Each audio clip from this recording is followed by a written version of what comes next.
Hi అండి, welcome to our channel recipes world. అందరు బాగున్నారా? ఈరోజు మనం ఎంతో టేస్టీగా హెల్తీగా ఉండే డ్రై ఫ్రూట్స్ లడ్డు తయారు చేసుకుందామండి. ఇందుకు కావాల్సింది బాదం పప్పు అండి. పావు కిలో వచ్చేసి బాదం పప్పు తీసుకోండి. తర్వాత వచ్చేసి జీడిపప్పు తీసుకోండి అండి. చూసారా, అది కూడా ఒక పావు కిలో తీసుకోండి. ఇవి వచ్చేసి ఫ్లాక్స్ సీడ్స్ అంటారు కదండి, అవి. ఇవి వచ్చేసి తెల్ల నువ్వులండి. ఫ్లాక్స్ సీడ్స్ అంటే మనకు హెయిర్కి కానీ మన హెల్త్ కానీ చాలా మంచిది అంటారు కదా, అవండి అవి. ఇది వచ్చేసి గసగసాలండి, మనం బిర్యానీ మసాలాలో అలా వాడుతుంటాం కదా కర్రీస్కి, అవండి. ఇది వచ్చేసి ఖర్జూరం అండి, లోపల విత్తనాలు మొత్తం తీసేసుకొని అలా కట్ చేసి పక్కన పెట్టేసుకోవాలి. నెక్స్ట్ వచ్చేసి ఎండు ద్రాక్ష అండి. చూసారా, ఎండు ద్రాక్ష, అది కూడా కొంచెం తీసి పక్కన ఉంచుకోవాలి. అంతేనండి. ఇప్పుడు ప్రాసెస్లోకి వెళ్ళిపోదాము.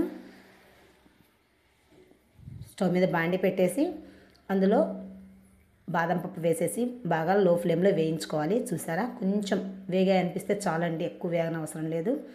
అవి తీసి పక్కన పెట్టేసుకుందాము. నెక్స్ట్ వచ్చేసి అదే బాండిలో జీడిపప్పు కూడా వేసేసుకుందాము. అవి లైట్గా వేగితే సరిపోతుందండి, ఎందుకంటే ఆల్రెడీ వేగే ఉంటాయి కాబట్టి జీడిపప్పు అంటే అవి ఎక్కువ వేగన అవసరం లేదు. ఓకే, అవి కూడా తీసి పక్కన పెట్టేసుకొని నెక్స్ట్ వచ్చేసి ఫ్లాక్స్ సీడ్స్ వేసుకుందామండి. అవి బాగా లో ఫ్లేమ్లో బాగా వేయించుకోవాలండి. ఎక్కువ టైం పట్టదు, కాకపోతే లో ఫ్లేమ్లో పెట్టాలి. హై ఫ్లేమ్లో పెడితే వేగకుండా వెంటనే మాడిపోతాయి అన్నమాట. వీటిని అవిసె గింజలని కూడా అంటారండి, మనకు కిరాణా స్టోర్స్లో చిక్కుతాయి ఎక్కడైనా కూడా. చూసారా, బాగా వేగిస్తుంటే అవి చిటపట్లాడతాయి అన్నమాట. అప్పుడు మనకు సింబల్ అండి, అది బాగా వేగాయని. ఇప్పుడు మనం తెల్ల నువ్వులు తీసుకున్నాం కదా, అవి కూడా అందులో వేసేసి బాగా వేయించుకోవాలి. అవి కూడా కొంచెం వేగంగానే చిటపట్లాడతాయండి, అదే మనకు సింబల్ వేగాయి అని. ఎక్కువ మాడిపోకుండా అలా చిటపట్లాడంగానే తీసేసుకోండి.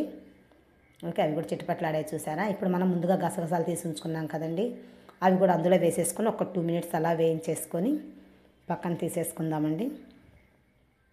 అవి కూడా వెంటనే వేగిపోతాయండి. ఓకే, వాటిని కూడా బాగా వేయించేసుకొని చూసారా, అవి కూడా చిటపట్లాడుతున్నాయి. ఓకే, అన్నీ వేగిపోయినట్టేనండి. తీసి అవి మళ్ళీ చల్లారి పెట్టుకుందాము. ఇప్పుడు మనం ముందుగా వేయించి పెట్టుకున్న బాదం పప్పుని చిన్న చిన్న పీసెస్గా కట్ చేసుకుందామండి. డ్రై ఫ్రూట్ లడ్డుకి కట్ చేసిన పీసులు అయితే బాగుంటాయన్నమాట. చూసారా, మరీ అంత పెద్దవి కాకుండా మరీ అంత చిన్న పీసెస్ కాకుండా మీడియం సైజులో కట్ చేసుకోవాలి. ఓకే, అలా కట్ చేసి పక్కన పెట్టేసుకొని మన జీడిపప్పు గుండు పప్పు అయితే అలా బద్దగా విడతీసుకోవాలి.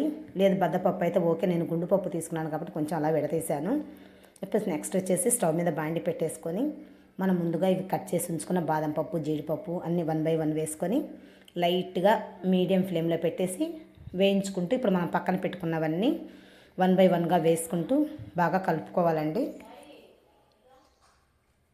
ఫ్లాక్స్ సీడ్స్, మనం తెల్ల నువ్వులు అన్నీ తీసుకుంచుకున్నాం కదా వేయించి పక్కన, వాటిని కూడా వేసేసి బాగా కలిపేసుకోవాలి. ఇప్పుడు మనం ఎండు ద్రాక్ష కూడా పక్కన పెట్టేసుకున్నాం కదా, అది కూడా అందులో వేసేసుకొని బాగా కలుపుకోవాలి. తర్వాత మనం తీసి పెట్టుకున్నాం కదండి, గింజలు తీసి పెట్టుకున్న ఖర్జూరం అండి, అది ఫ్రెష్గా ఉందండి ఖర్జూరం, అందువల్ల బాగా టేస్ట్ వస్తుంది. కొంచెం ఆరిపోయినట్టు అలా ఉంటే బాగోదండి, అందుకని కొంచెం అలా పండుగ ఉన్నదే తీసుకోండి. దానిలో ఎక్కువ గుజ్జు గుజ్జుగా ఉండబట్టి మనం కలిపేటప్పుడు ఏంటంటే ఉండ బాగా వస్తుందన్నమాట. దాన్ని కూడా వాటిల్లో వేసి వేయించడం వల్ల ఏంటంటే దాంట్లో నుంచి కొంచెం గుజ్జు వస్తుందన్నమాట, వేడికి కరిగిపోయి. చూసారా, కొంచెం కరిగితే సరిపోతుంది. అవి కూడా ముక్కలుగా తగలాలి మనం తినేటప్పుడు, అందుకని ఎక్కువసేపు ఉంచనవసరం లేదండి. జస్ట్ అలా కలుపుతూ ఉంటే ఒక 5 మినిట్స్కి అది కూడా కొంచెం కొంచెంగా కరిగిపోయి వీటిలో మెల్ట్ అవుతుందన్నమాట. ఓకే, అలా కలిపేసి మొత్తం కొంచెం చల్లారి పెట్టుకోవాలండి. ఆ వేడి మీద అంటే మనం లడ్డు చుట్టలేం కాబట్టి కొద్దిసేపు అటు ఇటు వేయించేసి పక్కన పెట్టేసుకోవాలి. చూసారా, కరిగిపోయి బాగా ముద్దలా తయారవుతుంది బాండిలోనే. మనం ఒకసారి టెస్ట్ చేసుకుని తెలుస్తుందండి. అలా చూసారా, ముద్దలా తయారైపోయింది. ఒక 10 నిమిషాలు చల్లారనిచ్చేసి మనం ఇంకా ఉండగా తయారు చేసేసుకుందాము. ఓకే అండి, కొంచెం చల్లారనివ్వండి. నెక్స్ట్ వచ్చేసి ఇప్పుడు మనం ఉండగా తయారు చేసేసుకుందాం. ఇప్పుడు బాగా ఆరిపోయిందండి. మనం ఒక టెస్ట్ కోసం చూసాము వస్తుందా రాలేదా ఉండా అని, లేదంటే ఇంకొంచెం వేయించుకోవాల్సి వస్తుంది. అది కరిగేంత వరకు. అందుకని నేను ఒకసారి చూపించాను మీకు, వచ్చే ప్రాసెస్ ఇలా ఉంటే వస్తుంది అన్నట్టుగా.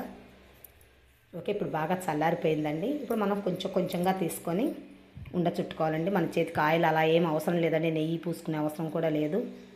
అందులోనే మెత్తగా వచ్చేసింది కాబట్టి మనం ఖర్జూరం వేయడం వల్ల జస్ట్ మనం అలా ఒత్తామంటే ఉండ అయిపోతుంది అనమాట.